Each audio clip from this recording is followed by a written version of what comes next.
This is a poster I've had for a number of years now, and as you can see, it's pretty large. It takes up a good part of the wall. I think this is the only part of the apartment it would actually fit on. And it is a family tree, basically, showing the evolutionary relationships of every species of life, not just animals, but it says protists, fungus, plants, animals. I think archaea and bacteria are on there too.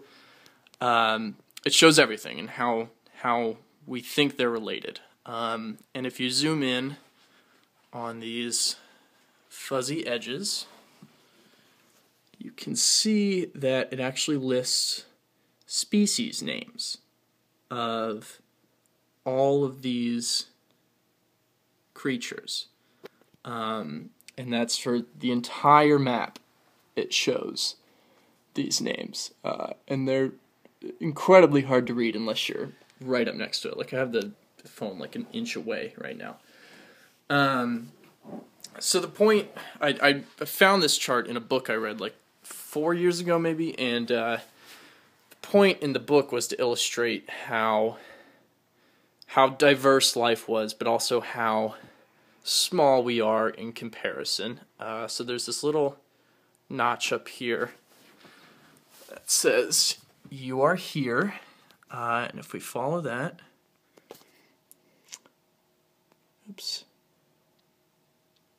shows Homo sapiens, which is us, and then next to us is Mus musculus, which I believe is mice, and then next to that is Rattus norvegicus, which is rabbits.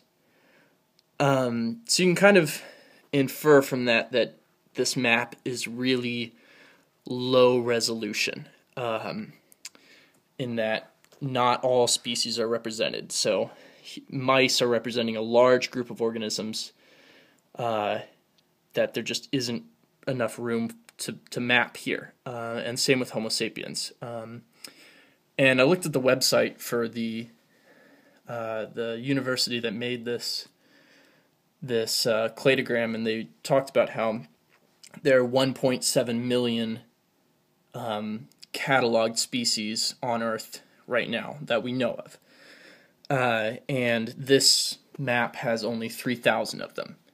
So for every line on this map, there are 500 or so other species that just there isn't room for. And I was kind of skeptical of that at first because I was looking at Homo sapiens, and I'd be surprised if there were 500 species of primates. Like, I can think of, maybe 20. I'm thinking maybe there's like 100 max. But I looked it up, and there are 543 primates.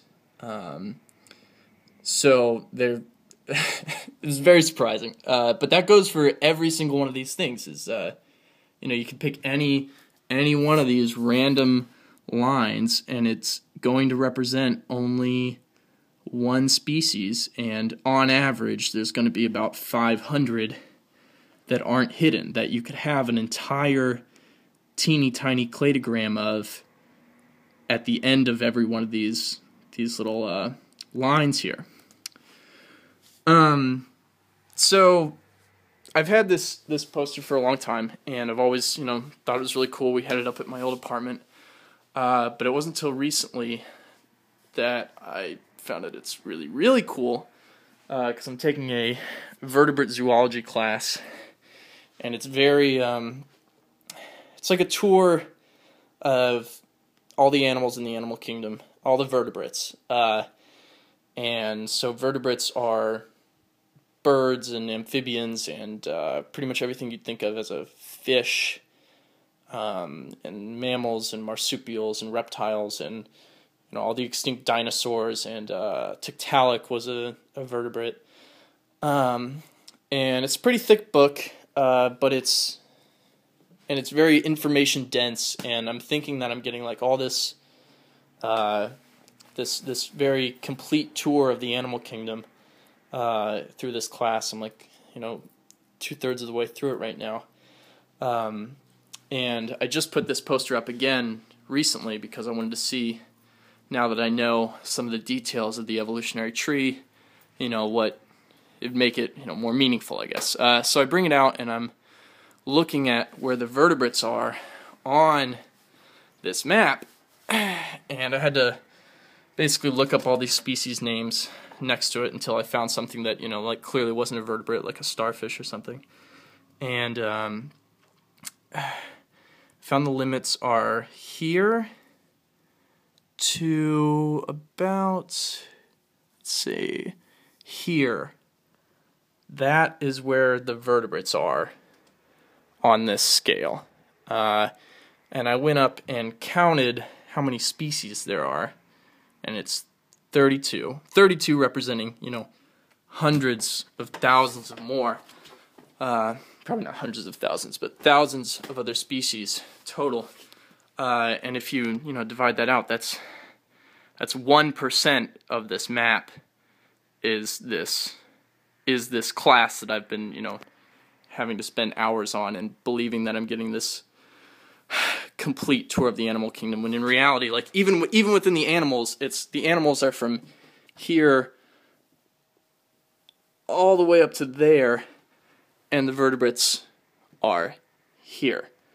So, the intent of this originally was to make you feel small by showing you how Homo sapiens are related, but it's just cool to see that everything that I've thought of as an animal, kind of colloquially, like pretty much everything you see at a zoo, other than the starfish and the insects, only exists as 1% of this giant